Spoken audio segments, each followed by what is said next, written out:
ലഹരി എന്നതുകൊണ്ട് ഡ്രഗ്സിനെ മാത്രമല്ല, നമ്മുടെ നിയന്ത്രണത്തിന് അതീതമായി നാം എന്തിനെല്ലാം അടിമയായിരിക്കുന്നുവോ അതെല്ലാം ലഹരിയാണ്. ലഹരി മരുന്നുകൾ ഒരു നിമിഷത്തെ സുഖം നൽകുമെങ്കിലും ജീവിതം ഒന്നാകെ നശിപ്പിക്കുന്ന ഒരു ഭീകരതയാണ്.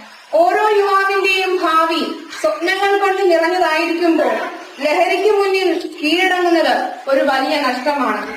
ജീവിതം വിലപ്പെട്ടതും ഒരുപാട് സാധ്യതകളോട് കൂടിയതുമാണ്. അതിനാൽ അതിനെ ഇല്ലാതാക്കരുത്. നമ്മുടെ സ്വാതന്ത്ര്യം ഒരിക്കലും ലഹരിയുടെ കയ്യിൽ അകപ്പെടാൻ പാടില്ല. അതുകൊണ്ട് ഇന്ന് തന്നെ ഞങ്ങൾ നിലപാടെടുക്കുന്നു. ലഹരിക്കെതിരായ പോരാട്ടത്തിൽ ഞങ്ങൾ ഒരുമിച്ച്.